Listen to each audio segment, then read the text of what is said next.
On dit que l'âme commence à s'éveiller quand le monde familier ne ressemble plus à un foyer.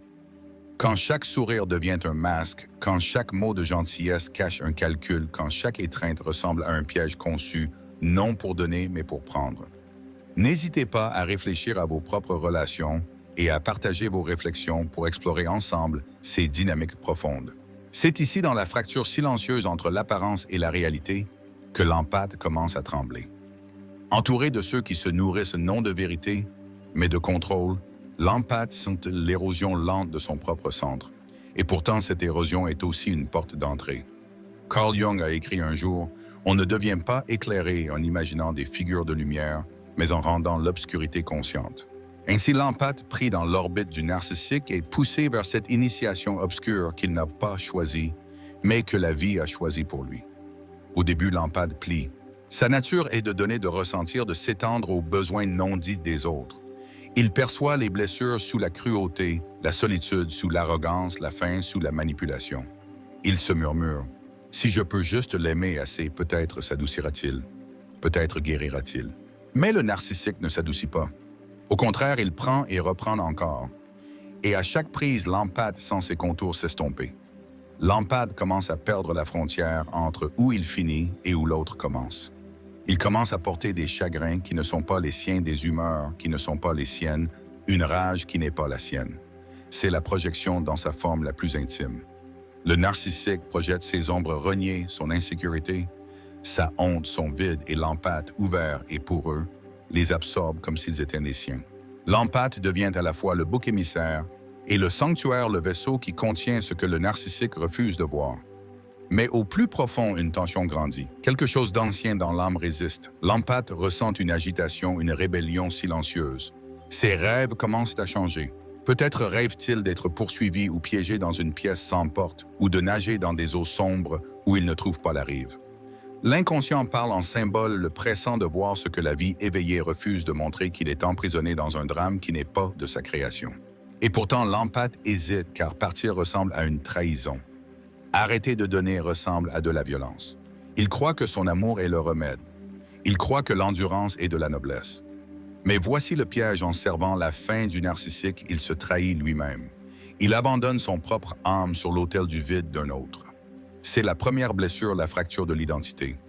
L'empathe confond l'altruisme avec l'effacement de soi, la compassion avec la complaisance, l'empathie avec l'enlisement. Il confond la reddition avec l'amour, oubliant que le vrai amour requiert deux êtres entiers, non l'un dévoré et l'autre sur un trône. Et ainsi sa souffrance s'approfondit. Pourtant, la souffrance dans la vision de Jung n'est jamais gaspillée. Elle est le creuset par lequel le soi murmure, exigeant l'attention. Le désespoir même que ressent l'empathe est la graine de l'éveil. Car c'est seulement quand le fardeau devient insupportable que la force cachée commence à s'agiter. C'est seulement quand l'empathe voit qu'il ne peut pas sauver le narcissique qu'il commence à tourner son regard vers l'intérieur, vers l'ombre qu'il a lui-même ignorée. L'ombre de l'empathe n'est pas la cruauté, pas l'arrogance, pas la domination. Non, son ombre est son silence, son incapacité à dire non, sa peur d'être détesté, sa terreur d'être vu comme égoïste. L'ombre de l'empathe est la rage enfouie d'être utilisé, le chagrin d'un soi abandonné, la faim de réciprocité longtemps niée. C'est cette ombre qu'il doit affronter. Imaginez-le, l'empathe debout devant un miroir intérieur, tremblant, en voyant non seulement la douleur infligée par le narcissique, mais sa propre complicité dans la danse, les façons dont il a donné son pouvoir, les façons dont il a étouffé sa voix, les façons dont il a confondu le martyre avec le sens. Cette reconnaissance brûle. Mais dans cette brûlure, quelque chose se purifie. L'empathe commence à sentir le pouls faible de son propre centre, une étincelle, un rappel qu'il n'est pas seulement un vaisseau pour les blessures des autres, mais une âme avec sa propre forme, sa propre gravité. Et dans cette étincelle réside le premier goût de la liberté.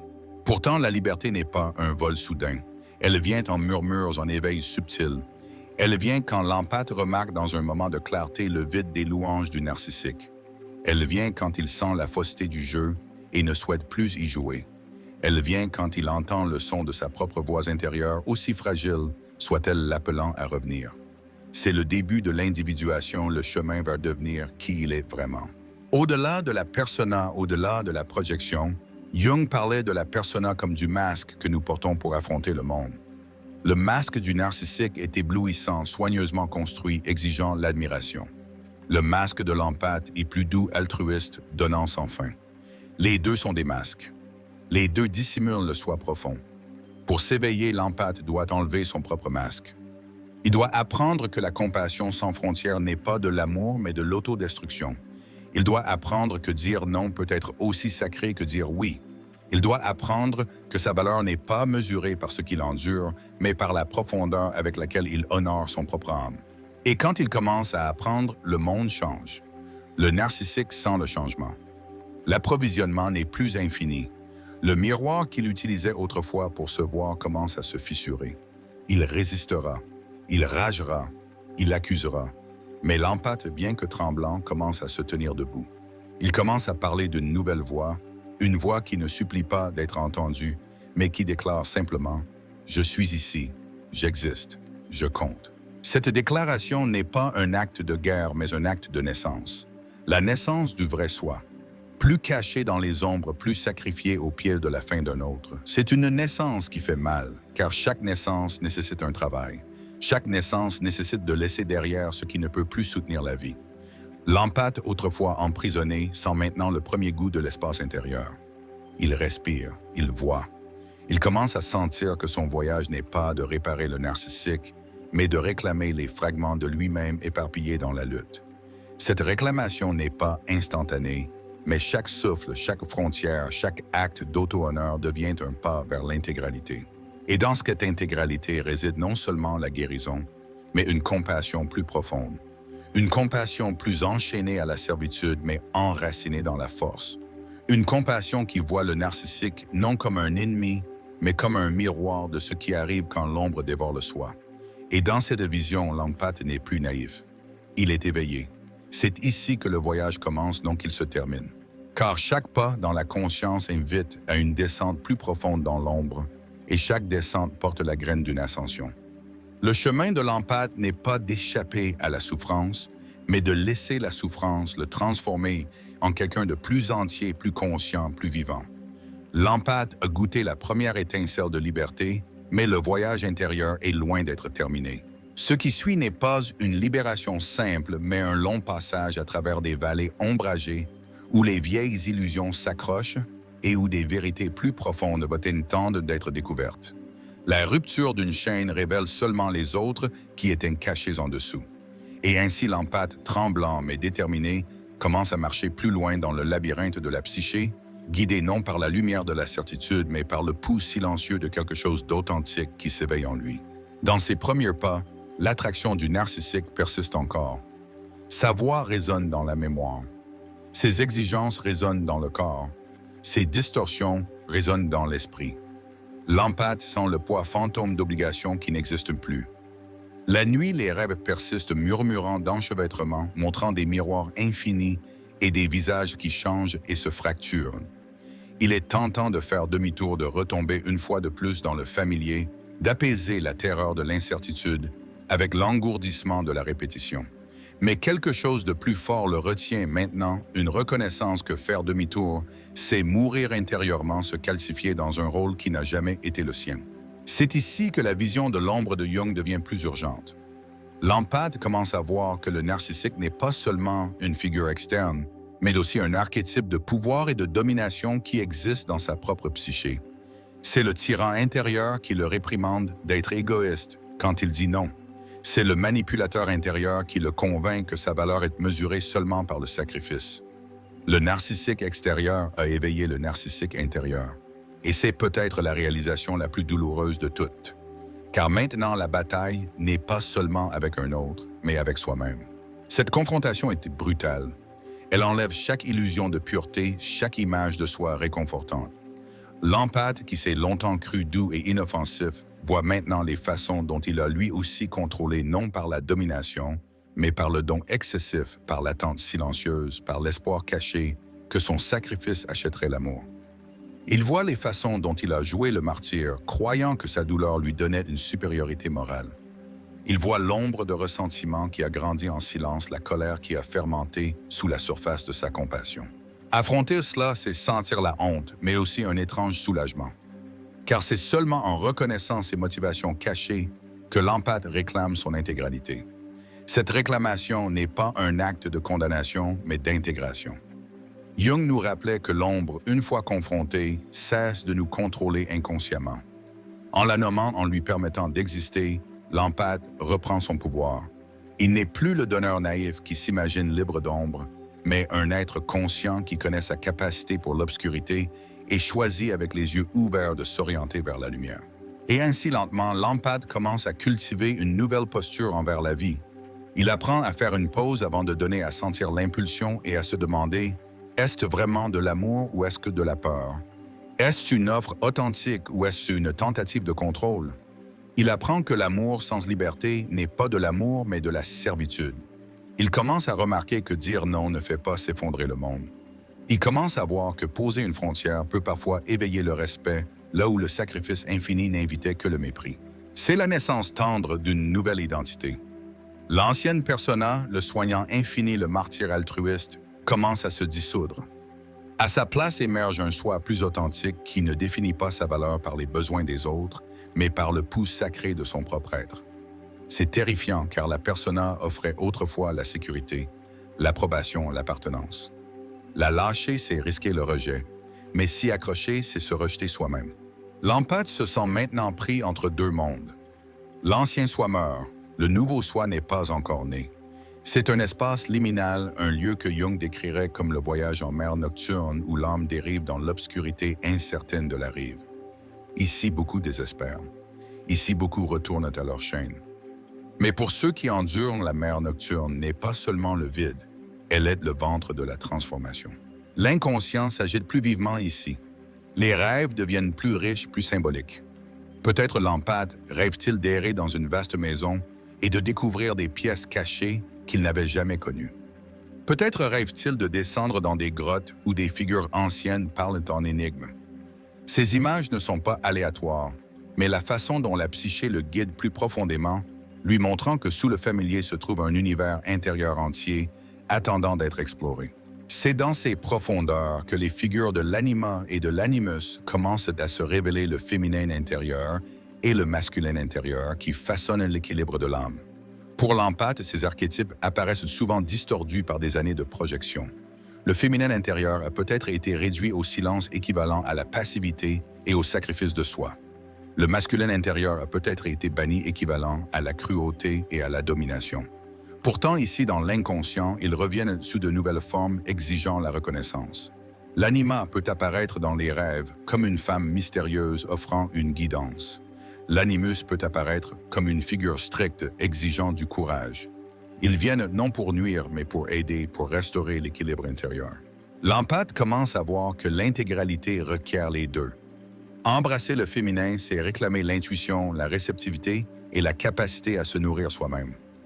Embrasser le masculin, c'est réclamer la force, l'assertivité et la capacité à protéger les frontières. Aucun n'est l'ennemi. Les deux sont nécessaires pour marcher droit dans le monde. Cette reconnaissance change tout. L'empathe ne se voit plus seulement comme le guérisseur doux, ni ne craint le feu de sa propre force. Il commence à incarner une nouvelle intégration assez douce pour sentir assez fort pour se tenir debout. C'est cet équilibre qui commence à dissoudre l'emprise du narcissique, car il n'a plus besoin de servir de proie ni de devenir prédateur. Il entre dans une troisième voie, le chemin de l'individuation, où il n'est ni victime ni tyran, mais une âme consciente en dialogue avec les profondeurs de son propre être. Le narcissique, sentant ce changement, peut devenir désespéré. Il peut s'emporter, accusé, manipulé, cherchant à ramener l'empathe dans la danse familière. Mais l'empathe ne répond plus de l'ancienne façon.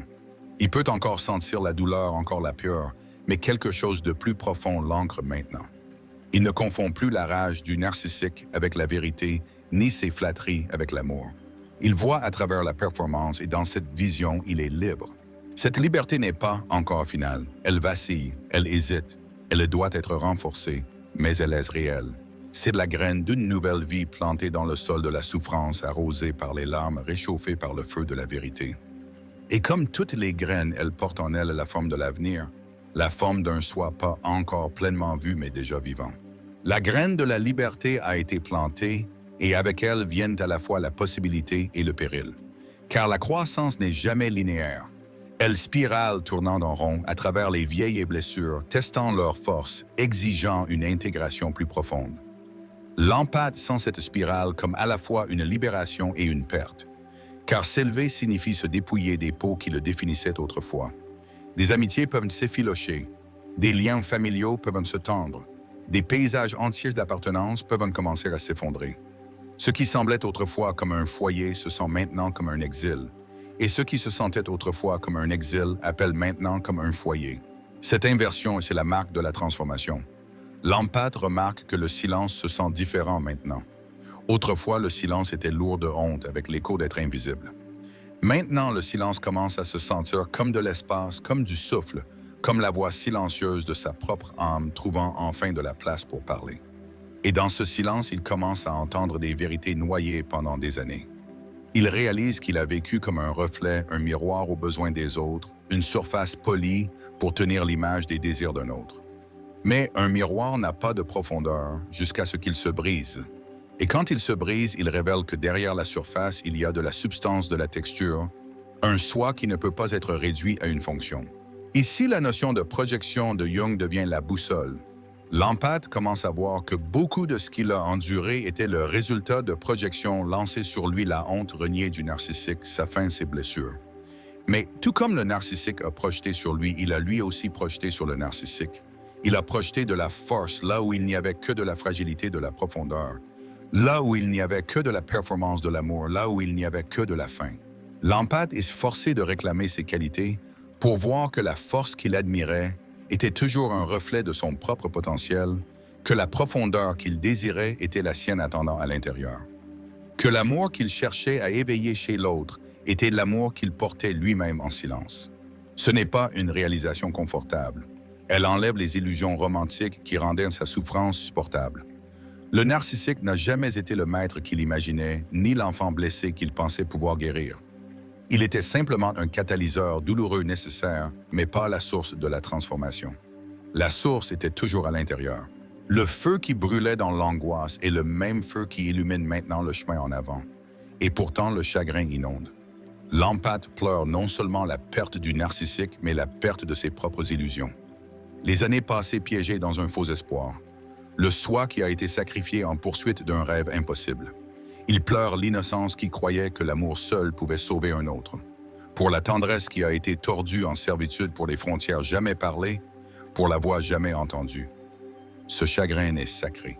Jung l'appelait la confrontation avec l'inconscient, le moment où l'âme est mise à nu et forcée de voir ce qui a été nié. Pleurer, c'est nettoyer. Pleurer, c'est honorer la vérité. Lentement, à travers le chagrin, vient une force étrange et fragile. L'empathe commence à sentir que sous tous les masques, les siens et ceux du narcissique, se trouve le soi. Le centre profond dont parlait Jung, l'archétype de l'intégralité. Le soi ne prend pas parti. Il ne fait pas honte ni ne flatte. Il n'a pas besoin de contrôler. Il est simplement vaste, intemporel, inébranlable. Toucher même un fragment de lui, c'est se sentir à la fois humble et empoweré. Car ici, l'empathe réalise qu'il est plus qu'un rôle, plus qu'une blessure, plus que l'histoire dans laquelle il était piégé. Il fait partie d'un déroulement plus grand, un mouvement vers l'individuation, vers devenir pleinement humain. Les rêves changent à nouveau. Maintenant, il peut rêver de rivières coulant là où il y avait des murs de portes, s'ouvrant dans des maisons autrefois, scellées de lumière filtrant à travers des fissures et de la pierre. Ces symboles ne sont pas des promesses de facilité, mais des signes de mouvement. La psyché parle en rivière et porte et lumière parce que les mots sont trop petits pour contenir ce qui naît. L'inconscient n'est plus seulement un lieu de terreur, mais une source de guidance, une source de renouvellement. Dans la vie éveillée, ce renouvellement prend forme de façon subtile mais profonde. L'empathe remarque qu'il rit différemment maintenant, non comme une performance mais comme un relâchement. Il remarque qu'il peut s'asseoir en solitude sans panique, sentant la richesse de sa propre compagnie. Il remarque qu'il ne se précipite plus à remplir le silence avec des excuses ou à réparer l'inconfort avec des offres. Il remarque que quand quelqu'un demande plus qu'il ne peut donner, une force silencieuse monte en lui et il dit non sans trembler. Ce non n'est pas de la cruauté, c'est de la clarté. C'est la voix du soi parlant à travers lui. Et pourtant, le narcissique peut encore traîner au bord, testant les murs de cette nouvelle fondation. Il peut appeler avec des mots doux, avec des promesses de changement, avec des menaces, avec des supplications. Il peut tenter d'éveiller la culpabilité, de ressusciter l'ancien lien de servitude. Mais l'empathe, bien que touché par l'ancienne douleur, ne plie plus de la même façon. Il peut sentir de la compassion, oui, mais elle n'est plus empoisonnée par le besoin de sauver. Il peut sentir du chagrin, mais il n'est pas lassé de reddition. Il peut se tenir et témoigner sans être consommé. C'est l'essence de la transformation, sentir l'ancienne blessure, sans être gouverné par elle, voir le masque, sans plus s'incliner devant lui, aimer, sans se perdre, donner sans s'effacer, être avec la douleur d'un autre, sans s'y noyer. C'est ce que signifie sortir du cycle de la projection et entrer dans le cercle du soi. Et comme ce cercle s'élargit, l'empathe commence à voir le monde différemment. Il remarque que toute intensité n'est pas de l'amour, que tout charisme n'est pas de la profondeur, que tout besoin n'est pas vérité. Il apprend à sentir avec discernement, à percevoir non seulement ce que les autres portent, mais ce qui lui appartient et ce qui ne lui appartient pas. Il n'absorbe plus chaque chagrin comme s'il était le sien. Il apprend à écouter avec compassion, mais aussi avec distance, permettant à l'autre de porter ce qui est sien. Cette distance n'est pas de la froideur, c'est du respect, respect pour le voyage de l'autre et respect pour le sien. Ici, quelque chose d'extraordinaire se produit. L'empathe, autrefois vidé par le don, trouve maintenant que sa compassion s'approfondit précisément parce qu'elle n'est plus enlacée dans la compulsion. Il peut voir le narcissique comme une âme perdue dans l'ombre sans avoir besoin d'être son sauveur. Il peut voir les blessures des autres sans les confondre avec les siennes. Et dans cette clarté, son amour devient plus large, plus libre, plus lumineux. Car l'amour enraciné dans la force n'est pas diminué par les frontières. Il est amplifié. Et ainsi l'empathe commence à sentir une nouvelle identité s'agiter, non la victime, non le martyr, non le sauveur, mais l'âme consciente marchant vers l'intégralité. Il sent que le voyage n'est pas seulement sur la survie, mais sur la transformation. Chaque blessure est devenue une fenêtre. Chaque ombre est devenue un enseignant. Chaque perte est devenue une porte vers le soi. Et ainsi l'empathe se tient au seuil d'une transformation plus profonde. Car le chemin de l'éveil ne se termine pas à la liberté de l'emprise d'un autre. Il s'étend dans la liberté de ses propres illusions. Ce qui commence comme survie devient alchimie. L'empathe, qui vivait autrefois comme un vaisseau ouvert pour les ombres des autres, découvre maintenant que ses propres profondeurs sont bien plus grandes qu'il ne l'imaginait. Et dans ces profondeurs réside le pouvoir d'être renaître. Les anciens schémas résonnent en tes corps, oui, mais ils ne dominent plus. Là où autrefois l'empathe se serait précipité pour apaiser le conflit, maintenant il fait une pause. Là où autrefois il se serait dissous dans la tempête d'un autre, maintenant il s'ancre dans le silence. Ce silence n'est pas absence, mais présence, non faiblesse, mais force. C'est le point fixe d'où surgit la vraie perception.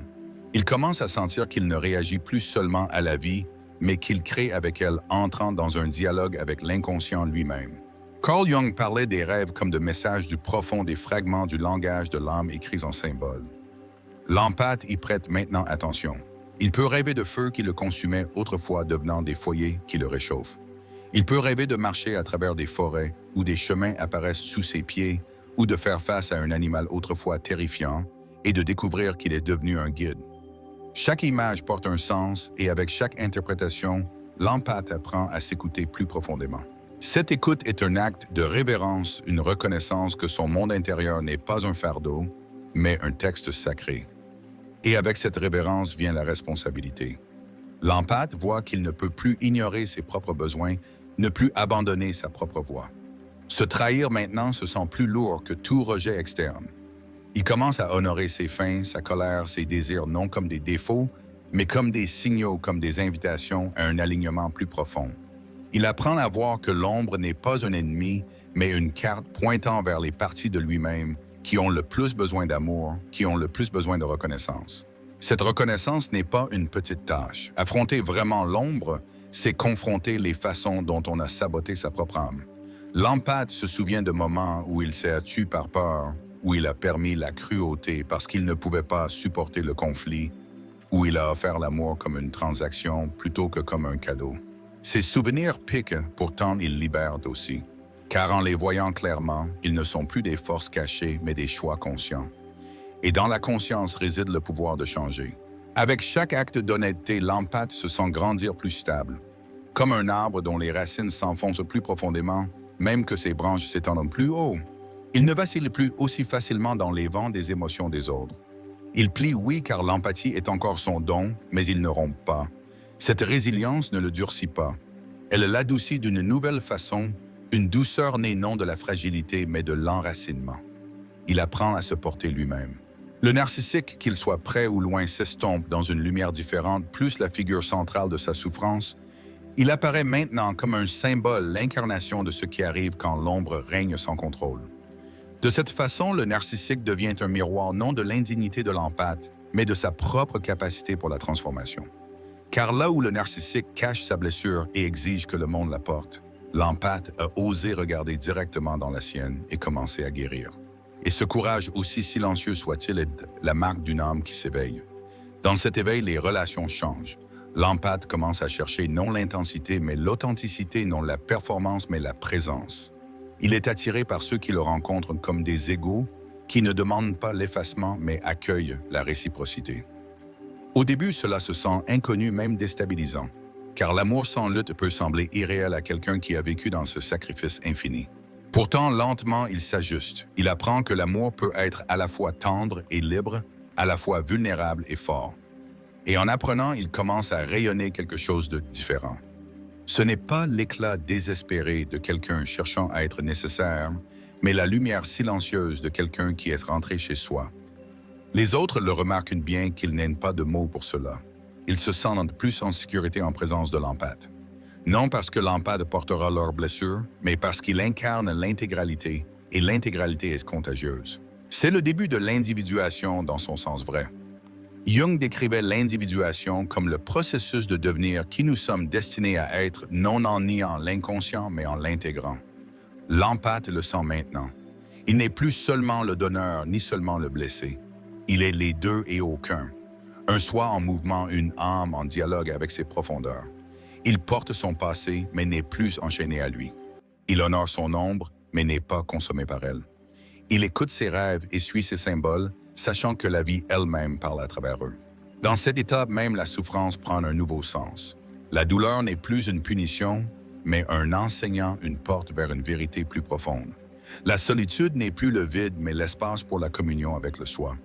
Le conflit n'est plus la terreur, mais une opportunité pour pratiquer les frontières, pour pratiquer la présence. Chaque défi devient partie de l'alchimie, partie de la transformation de la répétition inconsciente à la création consciente. Et dans les moments de calme, l'empathe peut sentir une étrange gratitude. Non de la gratitude pour la cruauté du narcissique, mais pour la façon dont sa propre âme a répondu. Gratitude pour la résilience née du désespoir pour la clarté, née de la tromperie pour l'intégralité, née de la fragmentation. Il voit que sans la blessure, il n'aurait peut-être jamais cherché la guérison plus profonde. Sans l'ombre, il n'aurait peut-être jamais découvert sa lumière. Et ainsi l'empathe commence à vivre non comme une victime des circonstances, mais comme un participant au grand déroulement de sa propre psyché. Il voit la vie non comme quelque chose qui lui arrive, mais comme quelque chose qui arrive à travers lui. Un dialogue infini entre conscient et inconscient, entre ombre et soi, entre l'ancien et le nouveau. Ce n'est pas une vie facile, mais c'est une vie réelle. Et dans sa réalité réside la liberté. L'empathe a commencé à goûter l'authenticité. Mais comme chaque âme qui s'aventure dans ses profondeurs le découvre, l'authenticité demande du sacrifice. L'ancien échafaudage de l'identité ne peut pas supporter le poids d'un être pleinement éveillé. Pour continuer, l'empathe doit permettre à ce qui est faux de tomber. Et cette chute est rarement douce. Elle ressemble à la mort. Et en un sens, c'est le cas la mort de la persona, la mort des illusions, la mort du soi plus petit qui croyait autrefois que la sécurité pouvait être achetée par le silence. Jung décrivait cela comme la tension des opposés, la lutte entre qui nous avons été et qui nous sommes appelés à devenir. L'empathe sent cette tension comme un déchirement à l'intérieur. D'un côté, la voix familière qui murmure « Sois gentil à tout prix, plie pour qu'ils ne partent pas, donne pour qu'ils ne réagissent pas ». De l'autre côté, une nouvelle voix tremblante mais résolue murmure « Tiens-toi par le réclame la vérité de ton être ». La guerre entre ces voix est épuisante. Et pourtant, c'est à travers cet épuisement même que la transformation perce. Les rêves s'approfondissent une fois de plus. Maintenant, les symboles portent à la fois la terreur et la promesse. Peut-être l'empathe rêve-t-il d'être enterré vivant seulement pour découvrir qu'il peut respirer sous le sol. Peut-être rêve-t-il d'être poursuivi à travers des couloirs infinis seulement pour réaliser qu'il est celui qui poursuit. Ces images ne sont pas des cauchemars, mais des révélations montrant que ce qu'il craint le plus est aussi ce dont il a le plus besoin pour embrasser. L'inconscient est implacable. De cette façon, il ne lui permettra pas d'échapper à son propre devenir. Et ainsi l'empathe confronte sa souffrance non comme un ennemi, mais comme un oracle. Il voit que la blessure n'est pas seulement un lieu de douleur, mais un lieu de profondeur, l'ouverture même par laquelle le soi entre dans la conscience. Chaque larme, chaque tremblement, chaque nuit solitaire devient un fil dans la tapisserie de l'intégralité. Il commence à sentir que sa souffrance a un sens, non imposé de l'extérieur, mais surgissant de l'intérieur. C'est le sens de la transformation de l'initiation de la demande de l'âme à grandir. Dans cette initiation, l'empathe découvre le paradoxe de l'amour. Il réalise que véritablement, aimer un autre n'est pas de se dissoudre en lui, mais de se tenir entier devant lui. Que la vraie intimité n'est pas née de l'effacement, mais de la présence. Il voit maintenant que ce qu'il appelait autrefois amour avec le narcissique n'était pas de l'amour du tout, mais un pacte désespéré entre ombre et ombre. L'un exigeant l'adoration, l'autre offrant le sacrifice. Le vrai amour, il apprend, est quelque chose de plus silencieux, de plus fort, enraciné non dans la fin, mais dans l'intégralité. Et, avec cette réalisation, l'empathe commence à pratiquer un nouveau type de don. Plus contraint par la peur, il donne par choix. Plus en offrant lui-même comme un réservoir infini, il offre ce qui coule naturellement, ce qui ne le blesse pas à relâcher. Son oui porte maintenant la force de son non. Et ainsi son don est plus pur, plus libre, plus enlacé dans la compulsion. C'est l'amour dans sa forme la plus vraie, un amour qui libère plutôt qu'il n'a servi. Le narcissique, s'il apparaît encore sans ce changement comme une fracture dans le jeu, ses tactiques fléchissent, ses masques glissent, son contrôle s'affaiblit. Car l'empathe ne joue plus son rôle dans le drame. Il se tient comme une présence égale, détachée des chaînes de la flatterie ou du blâme. Il peut encore sentir de la compassion pour la souffrance du narcissique, mais ce n'est plus le genre de compassion qui lui coûte son âme. C'est une compassion qui voit clairement, qui honore l'humanité de l'autre, sans en être consommée. Et pourtant, le voyage n'est pas seulement sur le narcissique. Il est sur l'empathe se découvrant à nouveau. Il commence à remarquer les parties de la vie qu'il a autrefois négligées. La texture de la solitude, la beauté des moments non réclamés, la joie silencieuse de créer sans avoir besoin de validation. Il sent les agitations de désir longtemps enterrées, le désir d'exprimer, de construire, d'explorer, de vivre, non comme une extension d'un autre, mais comme un soi en pleine floraison. Cette floraison était fragile comme une fleur perçant le béton. L'ancien monde peut ne pas la comprendre. Les amis peuvent dire qu'il a changé. La famille peut résister à ses frontières. Le monde peut l'appeler égoïste pour enfin s'honorer. Mais sous ses jugements, l'empathe sent une solidité qu'il n'a jamais connue auparavant. Pour la première fois, sa valeur ne dépend pas du regard d'un autre. Elle surgit de l'intérieur comme une source qui ne peut pas être arrêtée. Et si l'archétype de la Renaissance commence à prendre forme, Jung parlait souvent du soi comme de la force unifiante de la psyché, le centre qui tient les opposés ensemble. L'empathe sent maintenant la lueur faible de ce centre. Il n'est plus divisé entre victime et sauveur, entre lumière et ombre, entre silence et cri. Il apprend à tenir tout cela, à intégrer ce qui était autrefois fracturé. Cette intégration n'est pas la perfection, c'est l'intégralité. L'intégralité d'être humain à la fois brisé et incassable, à la fois fragile et éternel. Les rêves confirment ce changement. Maintenant, il peut rêver de naissance de rivières se jetant dans des mers ouvertes de phénix renaissant des cendres. Ce ne sont pas des fantasmes, mais des symboles vivants de la transformation de la psyché. L'inconscient célèbre avec des images ce que l'esprit conscient peut à peine croire que de la souffrance quelque chose de radiant naît. Et ainsi l'empathe commence à marcher différemment dans le monde. Ses pas se sentent plus délibérés, sa voix plus ancrée. Il ne rétrécit plus pour rendre les autres confortables. Il ne se trahit plus pour préserver une fausse paix. Il porte son ombre avec lui non comme un fardeau, mais comme un compagnon, un rappel de sa profondeur. Et dans ce portage, il rayonne une autorité silencieuse, le genre qui vient non de la domination, mais de l'authenticité. Le narcissique s'estompe en insignifiance ici, non parce qu'il a disparu, mais parce que son emprise s'est dissoute. L'empathe a dépassé le rôle transcendé la dynamique.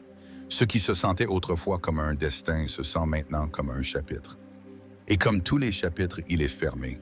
Ce qui reste n'est pas l'amertume, mais la clarté, non la vengeance, mais la liberté. Et cette liberté n'est pas seulement l'absence de chaîne, c'est la présence de la possibilité. L'empathe se tient maintenant devant la vie non comme un miroir pour les autres, mais comme un soi, une âme prête à créer, à aimer, à vivre dans la vérité. C'est le cadeau du voyage. Non l'évasion, mais la transformation. Non l'évitement, mais l'éveil. Non la sécurité, mais la profondeur. L'empathe se tient dans un nouvel espace maintenant, un espace qui se sent à la fois inconnu et inévitable. Les anciennes chaînes sont tombées, pourtant l'air porte encore l'écho de leur poids. La liberté se sent étrange après des années de captivité. Au début, il y a de l'euphorie, un souffle qui semble atteindre jusqu'aux os. Mais bientôt après, il y a un silence, et dans ce silence, une question surgit. Qui suis-je maintenant? Pendant si longtemps, l'identité était définie en relation à un autre. L'empathe était le donneur, le guérisseur, le miroir, le sacrifice. Sans ce rôle, le soi se sent exposé, non protégé, presque nu. Voici la phase la plus délicate du voyage où l'on est tenté de construire de nouveaux masques, de nouvelles personas, simplement pour éviter la vulnérabilité de l'être brut. Mais l'âme exige quelque chose de plus profond. Elle exige que l'empathe reste dans cet état exposé assez longtemps pour laisser le vrai soi émerger. Jung appelait cette émergence l'individuation, le déroulement du soi à travers l'intégration de toutes les parties à la fois conscientes et inconscientes. Pour l'empathe, l'individuation signifie ne plus se réduire à la persona du don infini, ne plus projeter la force sur les autres tout en niant la sienne, ne plus porter des ombres qui ne sont pas les siennes. Cela signifie se tenir dans l'intégralité de son humanité, portant à la fois la tendresse et la rage, la lumière, et l'ombre, le chagrin et la joie sans diviser ou nier.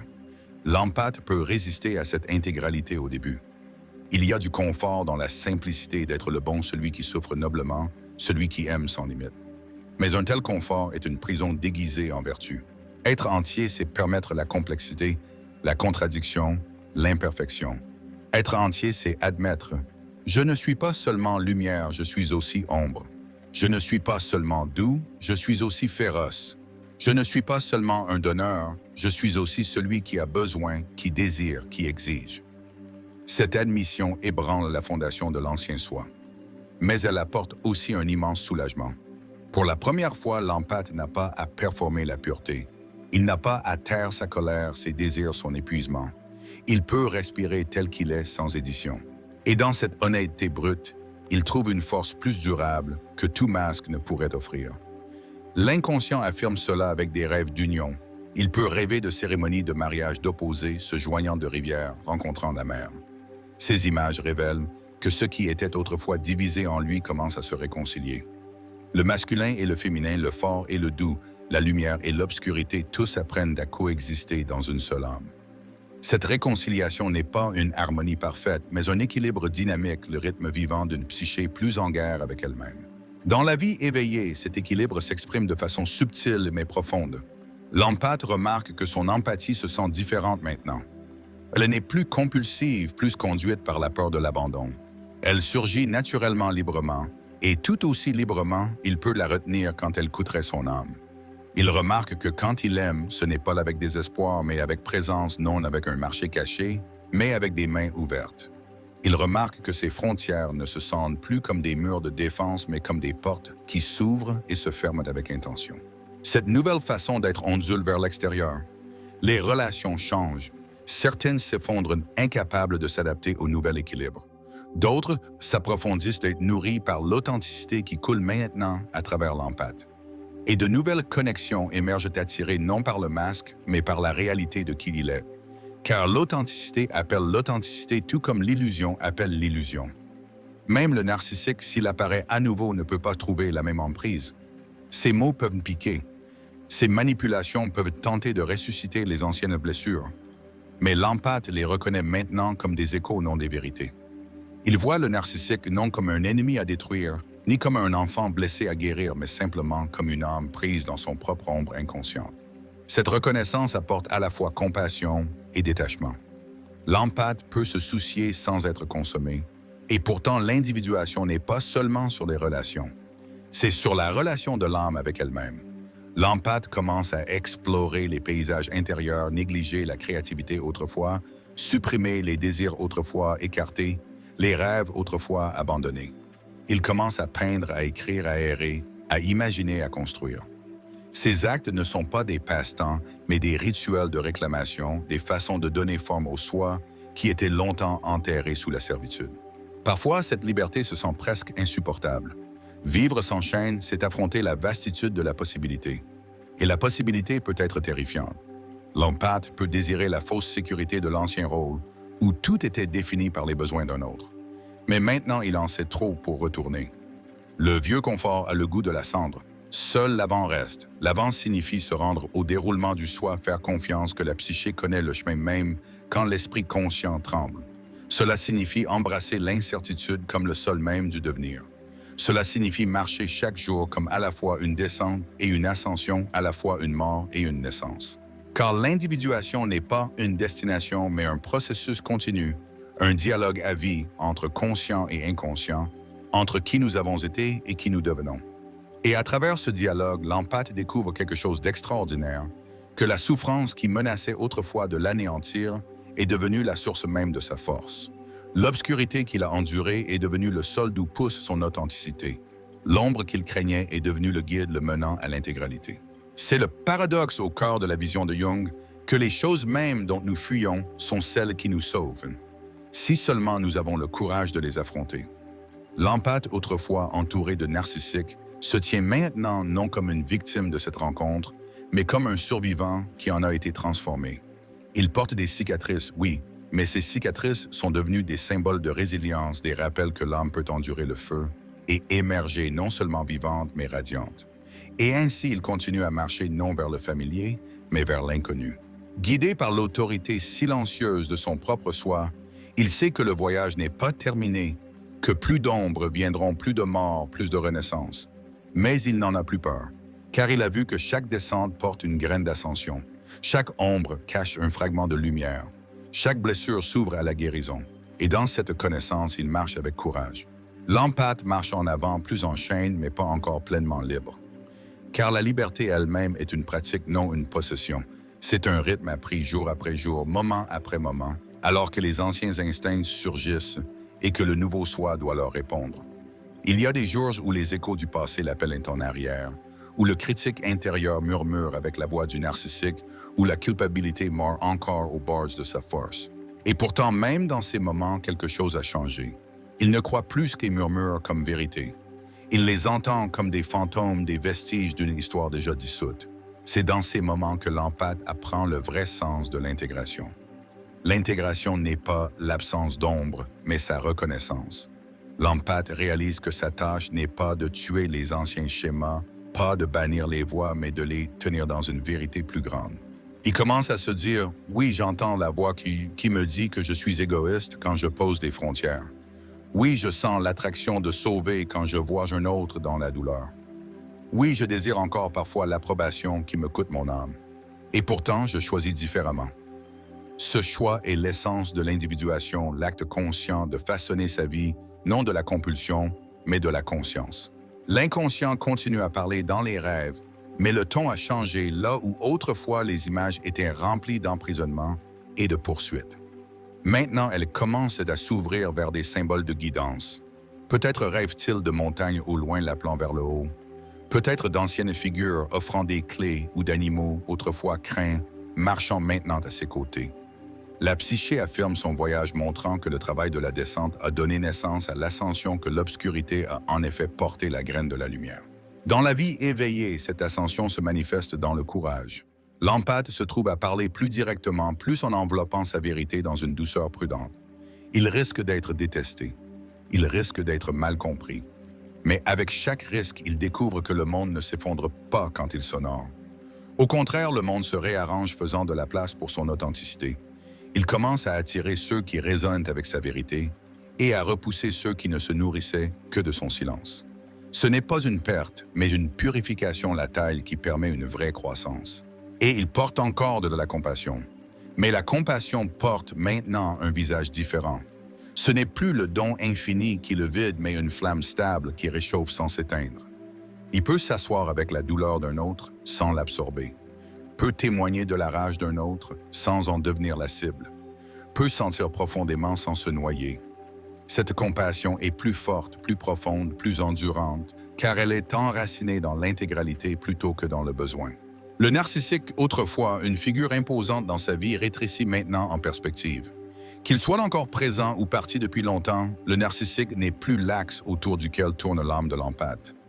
Il est devenu au lieu un symbole, un rappel de ce qui arrive quand l'ombre est niée. Quand la persona consume le soi, quand la fin de validation remplace la quête d'intégralité, l'empathe voit cela clairement. Maintenant, le narcissique n'est pas à envier ni à haïr, mais à comprendre comme un avertissement, un miroir de ce qu'il pourrait lui-même devenir s'il refusait d'affronter ses propres profondeurs. Cette clarté apporte une paix inattendue. L'empathe n'a pas besoin de revanche. Il n'a pas besoin de prouver que le narcissique a tort ou de l'exposer au monde. De tels désirs perdent leur feu en présence de la vraie intégralité. Ce qui compte maintenant n'est pas la chute de l'autre, mais son propre devenir.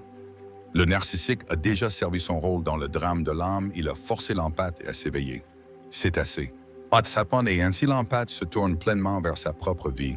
Il commence à réclamer la joie dans les petites choses, dans la façon dont la lumière du soleil touche une feuille, dans le rythme silencieux de sa propre respiration, dans le rire qui surgit sans performance. Ces moments autrefois invisibles dans le flou de la survie se sentent maintenant sacrés. Ils sont des rappels que la vie n'est pas seulement souffrance, mais aussi beauté, non seulement lutte, mais aussi grâce. Goûter ces moments, c'est goûter le soi dans sa plénitude. L'empathe peut aussi sentir un nouveau désir s'agiter non pour l'intensité de l'enchevêtrement, mais pour la profondeur de la connexion authentique. Il commence à imaginer des relations où la réciprocité est naturelle, où la vulnérabilité est partagée, où les deux sont libres d'être entiers. Ce désir n'est pas du désespoir, mais une invitation non de la faim, mais de la readiness. Et avec le temps, de telles connexions apparaissent, car le monde extérieur reflète l'état intérieur. Ayant trouvé l'intégralité à l'intérieur, il appelle maintenant l'intégralité à l'extérieur. Pourtant, le voyage de l'individuation n'est jamais complet. L'empathe le sait maintenant. Il comprend que l'inconscient continuera à envoyer des rêves, que des ombres continueront à surgir, que la souffrance reviendra sous de nouvelles formes, mais il n'en a plus dread. Il a appris le rythme. Chaque descente porte une graine d'ascension. Chaque ombre cache un fragment de lumière. Chaque blessure s'ouvre à la guérison. Il fait confiance à ce rythme même quand cela fait mal, surtout quand cela fait mal. Et ainsi l'empathe commence à vivre comme quelqu'un qui est à la fois brisé et entier, à la fois fragile et fort. Il porte ses cicatrices non comme une honte, mais comme des symboles, des rappels de ce qu'il a enduré, de ce qu'il est devenu. Il marche non dans la peur, mais dans la révérence, sachant que la vie elle-même est le grand enseignant, que chaque rencontre, même la plus douloureuse, fait partie du déroulement de l'âme. Carl Jung a dit un jour que le privilège d'une vie est de devenir qui l'on est vraiment. L'empathe le sent maintenant non comme une idée, mais comme une vérité vécue. Avoir été entouré de narcissiques, c'était être forcé dans l'obscurité. Mais dans cette obscurité, il s'est découvert lui-même. Il est devenu non qui le monde exigeait, non qui le narcissique avait besoin, mais qui il est vraiment. Une âme capable de sentir profondément sans se perdre. Un être qui porte à la fois ombre et lumière. Une personne marchant le chemin infini de l'individuation.